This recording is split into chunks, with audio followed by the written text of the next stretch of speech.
Roberts, President Carter, President Clinton, President Bush, President Obama, fellow Americans, and people of the world, thank you.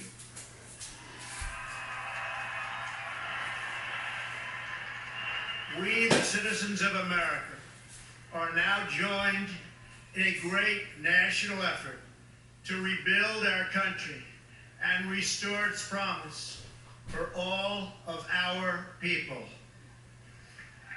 Together, we will determine the course of America and the world for many, many years to come. We will face challenges.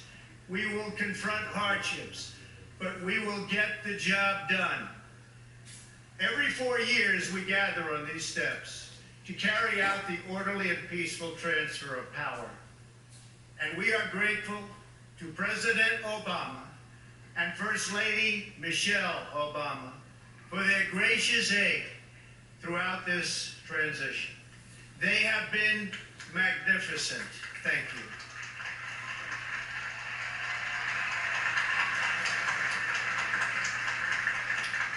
Today's ceremony, however, has very special meaning, because today we are not merely transferring power from one administration to another, or from one party to another, but we are transferring power from Washington, D.C., and giving it back to you, the people.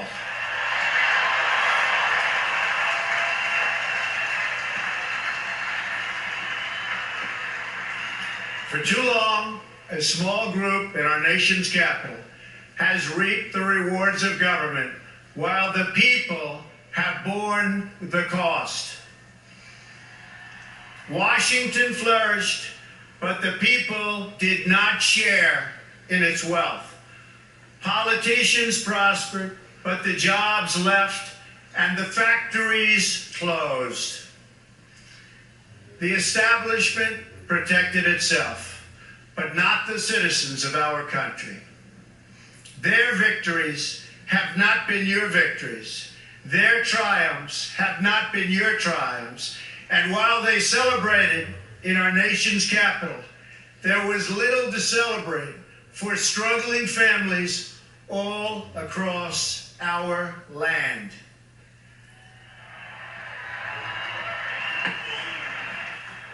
That all changes starting right here and right now, because this moment is your moment. It belongs to you.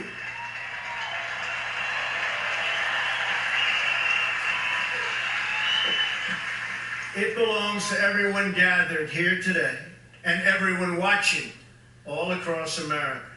This is your day. This is your celebration. And this, the United States of America, is your country.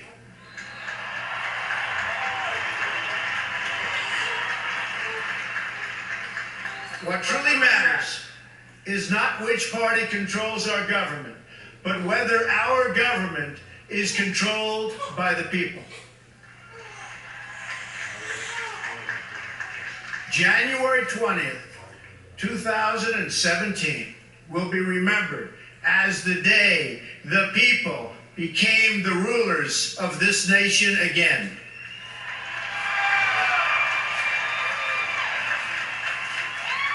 The forgotten men and women of our country will be forgotten no longer.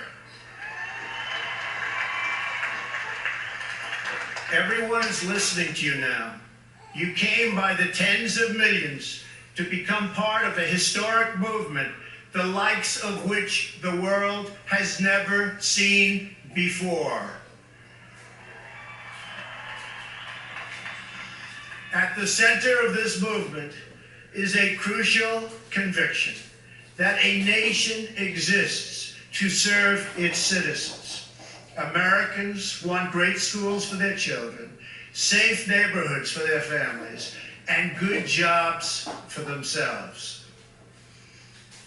These are just and reasonable demands of righteous people and a righteous public.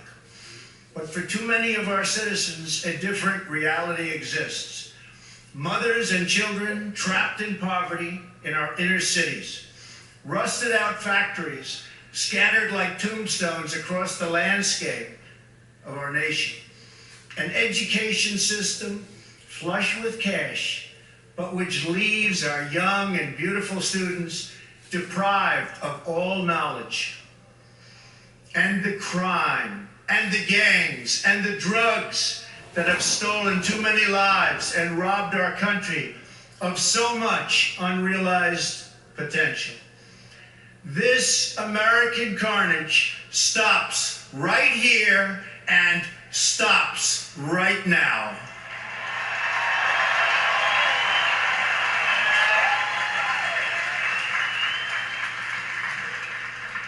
We are one nation, and their pain is our pain. Their dreams are our dreams, and their success will be our success. We share one heart, one home, and one glorious destiny. The oath of office I take today is an oath of allegiance to all Americans.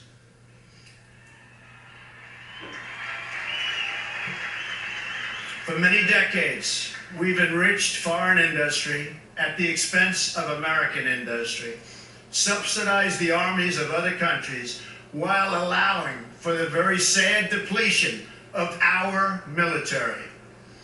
We've defended other nations' borders while refusing to defend our own.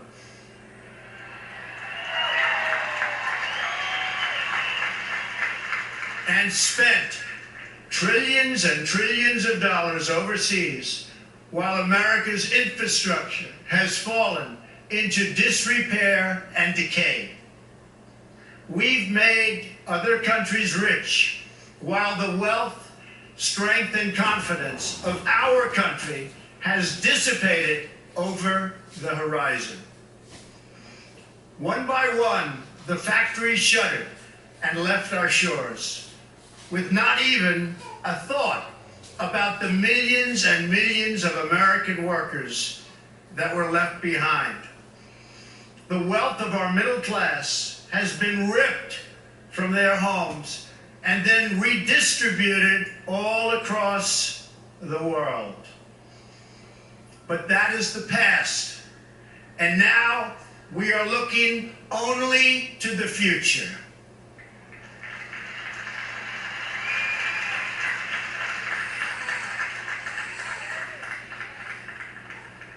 We assembled here today are issuing a new decree to be heard in every city, in every foreign capital, and in every hall of power.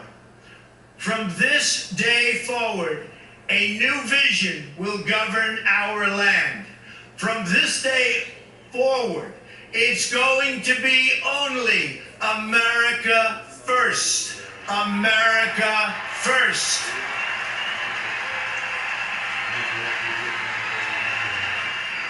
Every decision on trade, on taxes, on immigration, on foreign affairs will be made to benefit American workers and American families.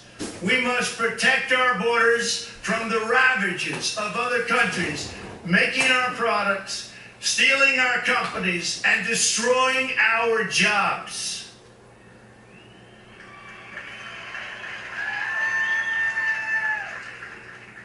Protection will lead to great prosperity and strength. I will fight for you with every breath in my body, and I will never, ever let you down.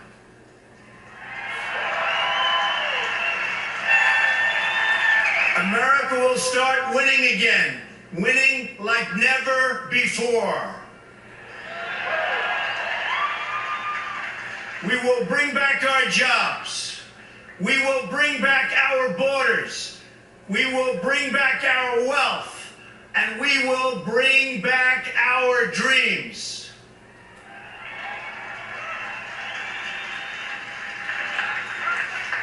We will build new roads and highways and bridges and airports and tunnels and railways all across our wonderful nation. We will get our people off of welfare and back to work, rebuilding our country with American hands and American labor.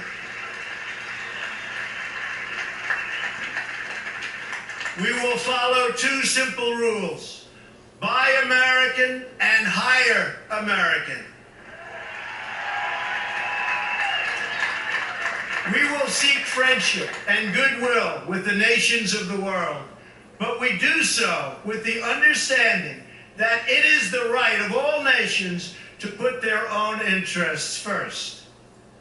We do not seek to impose our way of life on anyone, but rather to let it shine as an example. We will shine for everyone to follow.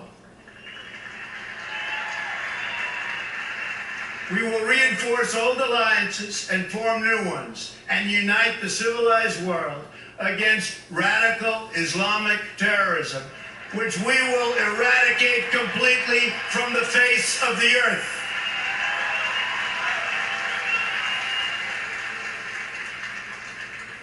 At the bedrock of our politics will be a total allegiance to the United States of America.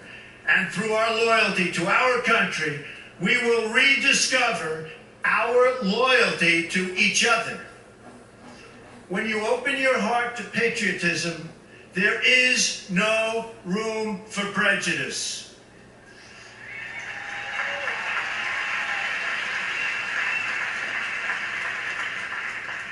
The Bible tells us how good and pleasant it is when God's people live together in unity. We must speak our minds openly, debate our disagreements honestly, but always pursue solidarity. When America is united, America is totally unstoppable.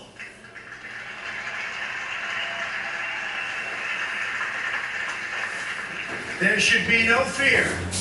We are protected, and we will always be protected. We will be protected by the great men and women of our military and law enforcement.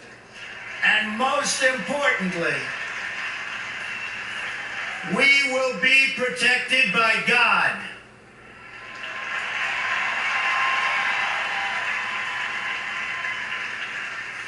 Finally, we must think big and dream even bigger. In America, we understand that a nation is only living as long as it is striving. We will no longer accept politicians who are all talk and no action, constantly complaining but never doing anything about it.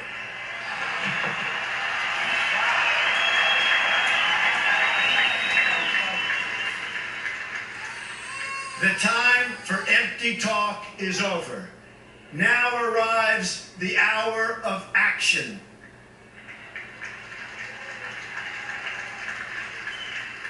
Do not allow anyone to tell you that it cannot be done. No challenge can match the heart and fight and spirit of America. We will not fail. Our country will thrive and prosper again. We stand at the birth of a new millennium, ready to unlock the mysteries of space, to free the earth from the miseries of disease, and to harness the energies, industries, and technologies of tomorrow. A new national pride will stir our souls, lift our sights, and heal our divisions. It's time to remember that old wisdom our soldiers will never forget, that whether we are black or brown or white, we all bleed the same red blood of patriots.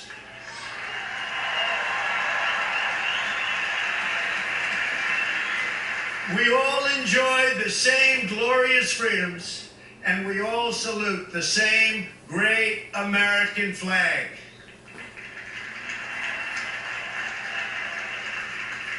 And whether a child is born in the urban sprawl of Detroit or the windswept plains of Nebraska, They look up at the same night sky, they fill their heart with the same dreams, and they are infused with the breath of life by the same Almighty Creator.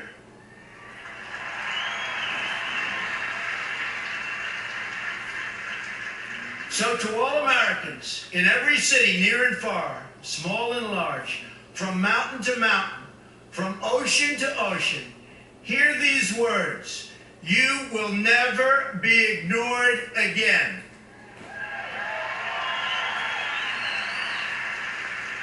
Your voice, your hopes, and your dreams will define our American destiny. And your courage and goodness and love will forever guide us along the way. Together, we will make America strong again. We will make America wealthy again. We will make America proud again. We will make America safe again. And yes, together, we will make America great again. Thank you, God bless you, and God bless America. Thank you. God bless America. Clenched fist there from President Donald Trump.